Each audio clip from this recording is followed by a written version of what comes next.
நல்லூரில் ஒரு புதிய விஷயம் செய்திருக்கிறார்கள்.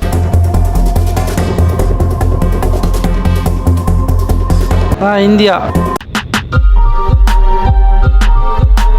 நல்லூர் கந்த சுவாமி கோவில் 11ஆம் நாள் திருவிழா எப்படி செய்கிறார்கள் என்று பார்க்க போகிறோம். அது மட்டும் இல்லை, நல்லூர் பற்றி இன்றைய தினம் 3 புதிய விஷயங்கள் சொல்லப் போகின்றேன்.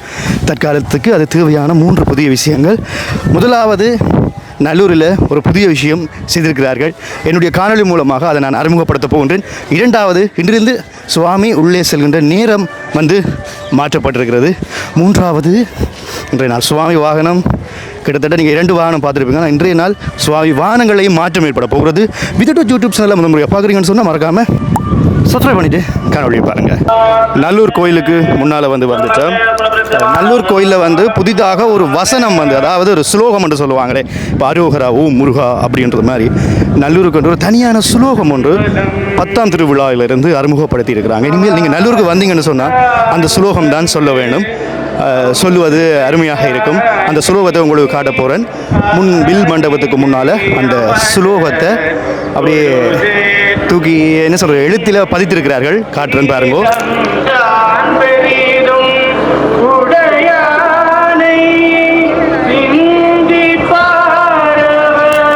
இதுதான் அந்த சுலோகம். அலங்காரா நல்லூரா, அலங்காரா நல்லூரா, இதுதான் அந்த சுலோகம். இனிமேல் சுவாமி வாகனங்கள் வெளியிலே வருகின்ற பொழுது, தேர் இழுக்கின்ற பொழுது நல்லூரா அலங்காரா என்று சொல்லி பக்தர்கள் கோஷமிடுவார்கள்.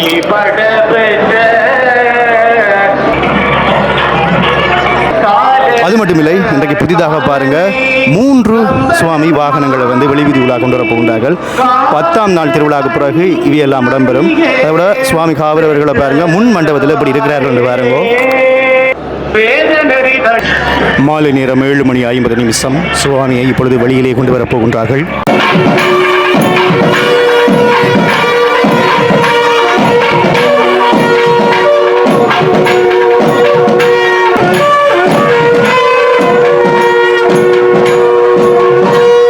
வழமையாக 6 மணிக்கு சுவாமி அப்படியே இந்த முன் வாசலால் கொண்டு வருவார்கள். ஆனால் இந்த 11ஆம் நாளிலிருந்து 5:50 சுவாமியை இந்த முன் மண்டபத்துக்கு கொண்டு விட்டு 5:50 முன் மண்டபத்துக்கு கொண்டு வந்து விட்டார்கள். பாருங்க, சுவாமி வாகனங்களை காட்டி இப்பொழுது பூஜைகள் இடம்பெறுகிறது.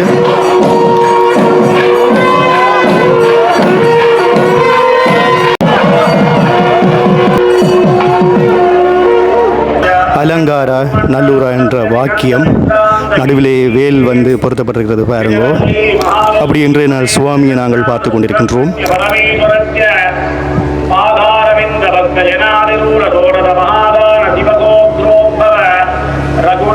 சரியாக 6 மணிக்கு இன்றைய நாள் சுவாமியை அப்படியே வெளியிலே 3 மயில் வாகனத்தில் கொண்டு வருகின்றார்கள். பாருங்க,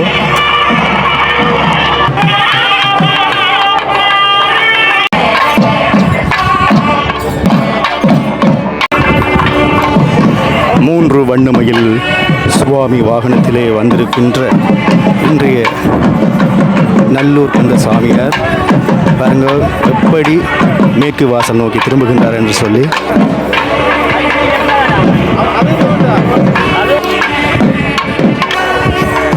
நாள் பாருங்க 3 சுவாமிகளுக்கு முன்னால் எப்படி சுவாமியை கொண்டு வருகிறார் என்று சொல்லி பாருங்க. முன்னாலே மேளதாளம், அப்படியே தங்கச்செங்கோல், அப்படியே சங்கு சத்தங்கள், அப்படி இன்றைய நாள் சுவாமியை எப்படி எழுந்தருளை செய்கிறார்கள் என்று சொல்லி பாருங்கள்.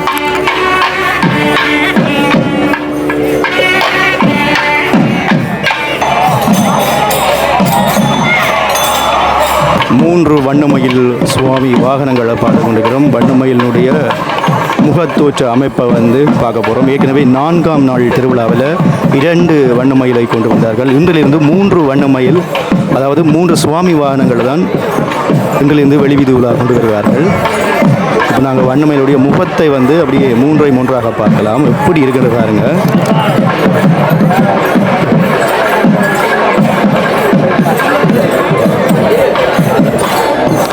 முகத்தோட்டத்தை பாருங்கள். அப்படி உண்மையான ஒரு மகிழை போல இருக்கும் இந்த சுவாமி வாகனங்கள். கீழே நாகப்பாம்பு, அப்படி காலிலே நகையை பாருங்கள், எப்படி அதை கொண்டு வந்திருக்காங்க பாருங்கள்.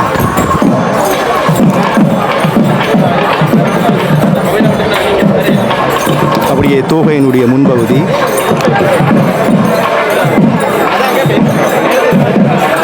முக்கியமான விஷயம் என்னென்னு சொன்னால் 3 சுவாமிகளையும் ஒற்றை அளவில் தூக்கி கொண்டு செல்வார்கள்.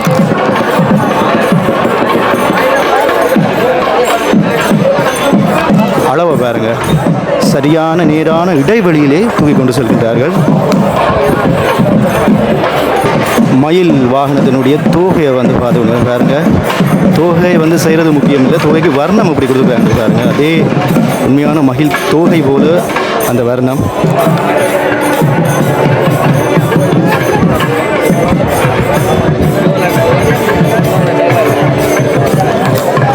வர்ணப்பாம்பு, வர்ண மயிலுக்கு வர்ணப்பாம்பு, அப்படியே வர்ண இறக்கிய பாருங்க. சுவாமியினுடைய முன் தோற்ற அமைப்பை பார்த்து கொண்டிருக்கின்றோம்.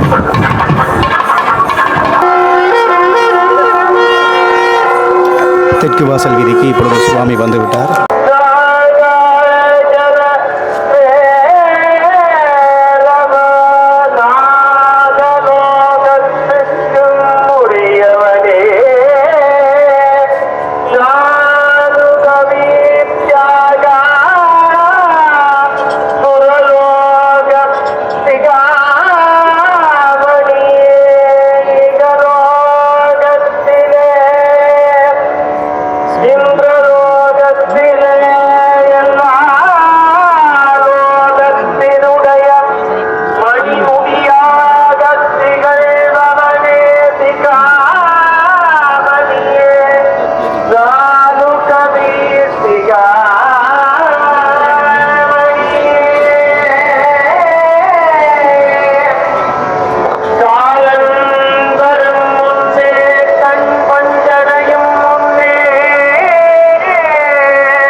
அப்படியே சுவாமியை பச்சை மற்றும் ஒரு மென்மையான ஒரு இளஞ்சிவப்பு வர்ணத்திலே இன்றைய நாள் அலங்கரித்து கொண்டு வந்திருந்தார்கள்.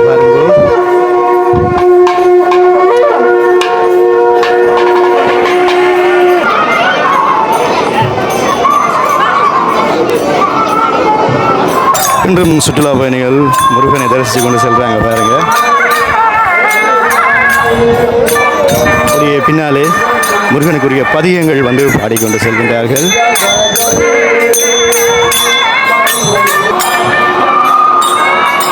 ஆறு மணி 27 மேற்கு வாசல் வீதியை பாருங்க. 3 சுவாமிகளையும் அந்த பெரிய கும்பில எப்படி பக்தர்கள் அந்த கையால் பிடிச்சிருக்காங்க என்று சொல்லி பாருங்க.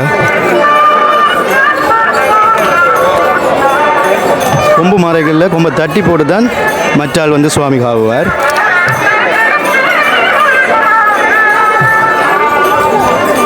சுவாமி காவுதல் என்று சொன்னால் இப்படி வந்தீங்கன்னா சரி, இப்படி ஒரு மென்மையான இளஞ்சோப்பு சால்வை அணிந்து வந்தால் சுவாமியை நீங்கள் வெளி வீதியில் காவலாம். பக்தர்களுக்கு கடல்கள் வந்து கொடுத்து கொண்டிருக்கிறார்கள் பாருங்க.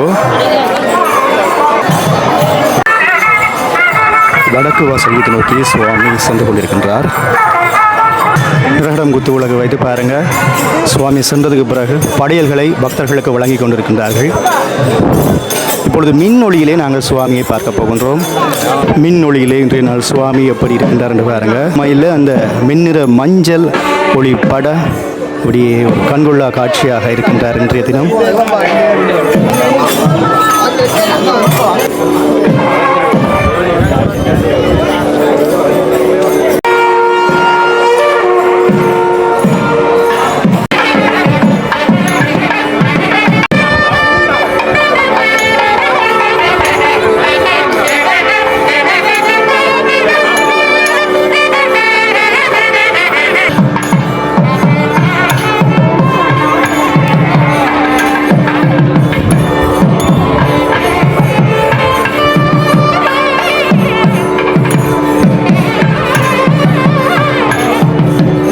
சரியாக வடக்கு வாசல் கோபுரத்துக்கு சுவாமி வந்ததுமே சாமரம் வீசுகின்றார்கள்.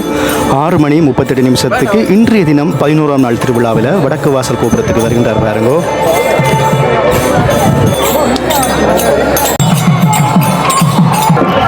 மெதுவாக சுவாமி கிழக்கு வாசல் நோக்கி திரும்புகின்றார். அப்படியே நாங்கள் இந்த வடக்கு வாசல் கோபுரத்தோடு அதை பார்த்து கொண்டிருக்கின்றோம். பாருங்க, இன்றிலிருந்து நேரம் எப்படி மாறுகிறது என்று பாருங்க. இப்போ நேரம் 6 மணி 45. இந்த நேரத்திலெல்லாம் வழமையாக சுவாமியை உள்ளே கொண்டு சென்று விடுவார்கள். ஆனால் இப்பொழுது வடக்கு வாசலிலிருந்து கிழக்கு வாசல் நோக்கி சுவாமியை சுற்றி வந்து திருப்புகின்றார்கள். 6 மணி 53 பாருங்க. இப்போ தான் தேர்முடி மண்டபத்துக்கு சுவாமி வருகின்றார். இன்னும் சற்று நேரத்தில் கிழக்கு வாசல் நோக்கி திரும்ப போகின்றார்.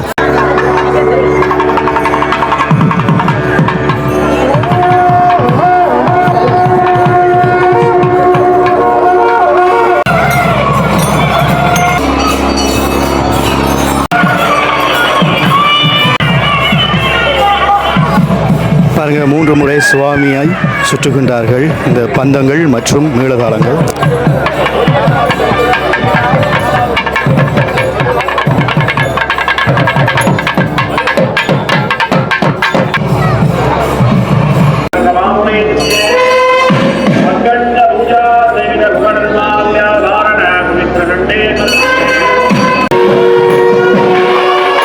அலங்காரா நல்லூரா சரியாக 6 மணி 59 7 மணி ஆகிக்கொண்டிருக்கின்றது. வெளிவீதி சுற்றிய சுவாமியை இன்றைய நாள் 7 மணிக்கு உள்ளே கொண்டு செல்கின்றார்கள் பாருங்க.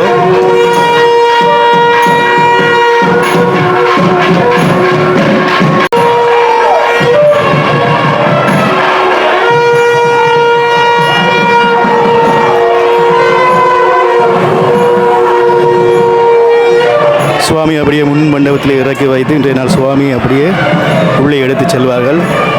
3 வாகனங்களிலே 3 சுவாமிகளை பார்த்தோம். 1 முருகன், வள்ளி மற்றும் தெய்வானை சுவாமிகள். இப்பொழுது சுவாமியை உள்ளே கொண்டு செல்ல போகின்றார்கள். நேரம் சரியாக 7 மணி 1 நிமிஷம் என்று பாருங்கள். இன்றைய தினம் இந்த பிரசன்னா குருக்கள் சுவாமியை காவி செல்கின்றார் முன்னாலே. குறிப்பாக உள்வீதி உலா கொண்டு செல்லும்போது, அதாவது வெளி வீதியிலிருந்து உள்வீதி கொண்டு செல்லும் பொழுது ஆலய குருக்கள் எல்லோரும் தான் சுவாமியை அந்த சிறிய காவாங்கில சிறிய கொம்பிலை காவி செல்வார்கள்.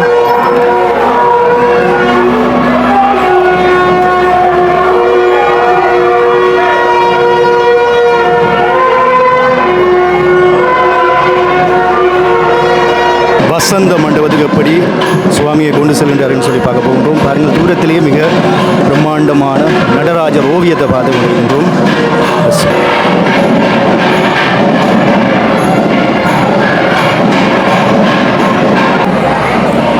இன்றைய நாள் ஆலயத்திலே பூஜை செய்கின்ற ஆலய குருக்கள் எல்லோருமே எப்படியான ஆடை அலங்காரங்களில் வந்திருக்கிறார்கள் என்று சொல்லி பார்க்க போகின்றோம். பூஜை நிறைவடைகிற அந்த யாக குண்டத்தை சுற்றி நடக்கின்ற விஷயங்களையும் பார்க்க போகின்றோம்.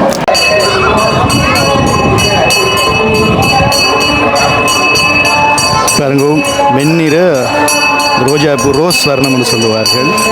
அதற்கு பிறகு ஒரு மென்னிற நாவல் வர்ணம், கடும் ரோஸ் வர்ணம் அப்படி என்னும் சொல்லலாம். இளஞ்சிவப்பு வர்ணங்கள்.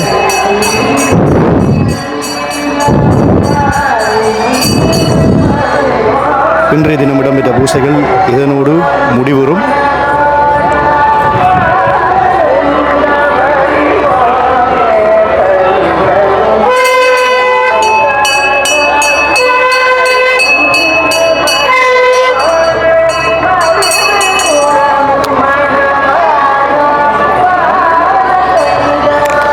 இந்த ஜாககுண்ட பூசைகள் முடிந்ததுக்கு பிறகு ஆலயத்திலே இருக்கின்ற அந்த பூஜைக்கு வந்தவர்கள் ஜாககுண்டத்தை 3 முறை வந்து சுற்றுவார்கள், சுற்றி வணங்குவார்கள். பாருங்கள், நிறைய பேர் வந்து இப்படி கும்பிட்றதில்லை. இன்றைய நாள் திருவிழா வந்து முடிந்தது. முக்கியமான நபர்களை வந்து நான் இன்றைக்கு வந்து அறிமுகம் செய்ய போகிறேன், நேர்காணல் எடுக்க போகிறேன். யார் அப்படி ஒன்று சொல்லி பார்த்தால் மேளதாள வாத்திய கலைஞர்கள் இதில் வந்து இருக்கிறார்கள். அதிலே வந்து குறிப்பாக நீங்கள் அந்த கோவிலை சுற்றி வருகின்ற பொழுது இந்த ராகங்களில் இசைப்பார்கள். அதாவது நாதஸ்வரத்தில் ஒரு ராகம் இருக்கிறது. குறிப்பாக தெற்கு பக்க வாசல் வீதி, அடுத்தது வடக்கு வாசல் நோக்கி திரும்புகின்ற அந்த கிழக்கு வாசல் வீதி, இதிலே வாசிக்கின்ற ராகங்கள் என்ன, இன்றைய நாள் சுவாமி எப்படி வெளி வீதி உலா வந்தது, அலங்காரங்கள் எப்படி என்று இந்த அனுபவங்களை அவரிடம் கேட்க போகின்றேன். வணக்கம். வணக்கம்ண்ணா. நீங்கள் எந்த இடம்? இந்தியா, தஞ்சாவூர் மாவட்டம். தஞ்சாவூர் மாவட்டம், முள்ளூர்பட்டிங்கிற கிராமம். முதல் தடவையாக நல்லூரில் நாதஸ்வரம் வாசிக்கிறீங்களா அல்லது மேளதாளமா? ஏற்கனவே வந்திருக்கேன், 2015 வந்தேன். 15 வந்திருக்கிறீங்க. மேளதாளம் வாசிக்கிறீங்களா நாதஸ்வரம்? நாதஸ்வரம். என்ன இசை, அதாவது தெற்கு வாசலில் படிக்கிற இசை என்ன? அதுக்கு பேர் கல்யாணி ராகம்னு பேர். அதுதான் நான் வந்து வந்தோடனே கேட்டேன் இங்கே சம்பிரதாயம் எப்படின்னு. இந்த தெற்கு வீதியில் சாமி நின்னோன்னா ரஜிவன் மாமா வந்து அந்த கல்யாணி ராகம் வாய்ச்ச பிறகு தான் ஐயா பாடுறாங்க. அடுத்தது இங்கே வடக்கு வீதி இந்த திரும்புகிற இடத்துல மோகன ராகம் வாசிக்கிறாங்க. இது இந்த கோயில் சம்பிரதாயமாக இருக்குது. நான் எந்த கோயிலையும் இப்படி பார்த்ததில்ல. இங்கே நம்ம நல்லூர் கோயிலில் இது ஒரு ஸ்பெஷலாக இருக்குது. ஒவ்வொரு நாளும் திருவிழாவில் இது நடந்துக்கிட்டு தான் இருக்குது. இப்போ உங்களுக்கு இந்தியாவிலே வாசிப்பதற்கும் எங்களுடைய யாழ்ப்பாணத்திலே வாசிப்பதற்கும் நல்லூர் கோயிலே வாசிப்பதற்கும் என்ன வித்தியாசம்? நிறையா வித்தியாசம் இருக்குது. இந்தியாவில் வாசிக்கிற அந்த பிளான்கள் யாழ்ப்பாணத்தில் வாசிக்கிற பிளான்களுக்கும் வித்தியாசம் இருக்குது. இங்கே நிறையா அனுபவம். இங்கே எங்கே போனாலும் பார்க்குற ஆட்களும் சரி, நம்ம வாசிக்கிறது கேட்குறது எல்லாமே சங்கீத ரீதியாக தான் அதிகமாக நெருக்கம்.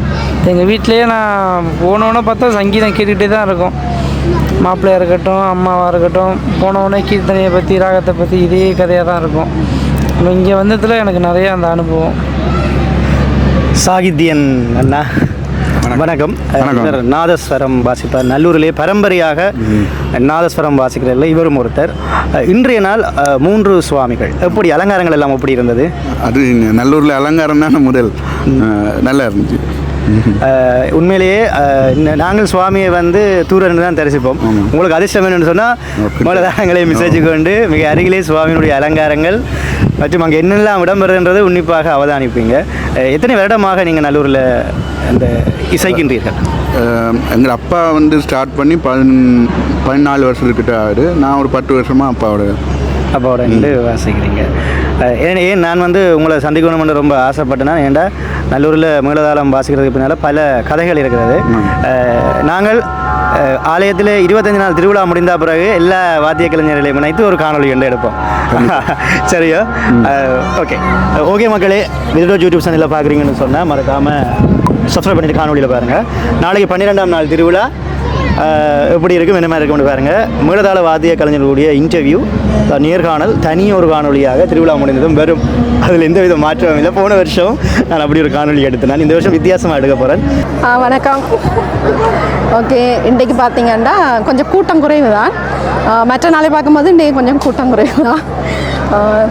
சுவாமி எப்படி சுவாமி சூப்பராக இருந்தார் ஆஸ் யூஷுவல். அது கேட்கவே தேவையில்லை. ஓகே, வேறு என்ன? இவங்க யாருன்னு சொன்னால் இவங்களும் ஒரு யூடியூபர். சேனல் நேம் என்ன? தோழி சுஜி. தோழி சுஜி சுஜி அப்படின்னு சொல்லி ஒரு யூடியூபர் என்னை வந்து சந்திச்சிருந்தாங்க. ஓகே, எங்களோட சேனலுக்கு சப்போர்ட் பண்ணுங்க. அவங்க சேனலுக்கு சப்போர்ட் பண்ணுங்க. உங்களோட மாமி பற்றி சொல்லிடுங்க. சுவிஸ்ல அவங்க சுவிஸ்ல சித்தி, எங்களோட சித்தி பெரிய ஃபேன் உடைய. விஜயா சித்தின பேரை சொல்லுங்க. விஜயா விஜயா சித்தி தொடர்ந்து காணொலிகளை பாருங்க. விஜயா சித்தி மாதிரி நிறைய பேர் என்ன வந்து சந்திக்கிறீங்க. ரொம்ப சந்தோஷம். நிறைய பேர் காணொலிக்கு வாரதில்லை. நான் கேட்கும் வர மாட்டாங்க. ஸோ இன்றைய நாள் உங்களை சந்திச்சதும் ரொம்ப சந்தோஷம். தேங்க்யூ. எங்களோட சேனலும் கொஞ்சம் சப்போர்ட் பண்ணுங்க. உங்களோட சேனலுக்கும் சப்போர்ட் பண்ணுங்க. தோழி சுஜி யூடியூப் சேனல் கஷ்டப்பட்டு செய்துட்டு இருக்கிறாங்க. யாருக்கு அவங்களுக்கு சப்போர்ட் பண்ணுங்க. ஓகே, கனடா சர்டிஃபிகேட் கிடைச்சது வாழ்த்துக்கள். நன்றி நன்றி. அதுக்கு முருகனுக்கு தான் நன்றி சொல்லுவேன். கோவை யூடியூபரா எங்களுக்கு சந்தோஷம் தானே. ஜப்னால இருந்து உங்களுக்கும் கிடைக்கணும் வந்து நான் இறைவனை நன்றி நன்றி. தேங்க்ஸ். அட்வான்ஸ் விஷஸா சப்ஸ்கிரைபர் எல்லாருக்கும் சொல்லிவிடுங்க. தோழி சுஜி சப்போர்ட். தோழி சுஜி யூடியூப் சேனல் அவங்களுக்கு வந்து சப்போர்ட் பண்ணுங்க. அவங்க வந்து என்ன போடுறீங்க சேனலில்? மெயின் வந்து ட்ரெஸ் கடையல் உடுப்புகள் சம்பந்தமாக போட்டுருப்பாங்க. சப்போர்ட் பார்த்தீங்கன்னா நிறைய டிஸ்கவுண்ட் வாங்கலாம். எங்களோட சேனல் பேரை சொல்லி நிறைய டிஸ்கவுண்ட் வாங்கலாம். மறக்காமல் சப்ஸ்கிரைப் பண்ணுங்க. அடுத்த காணொலியில் உங்களை நான் சந்திக்கும் முறை என்று உங்களால் நன்றி.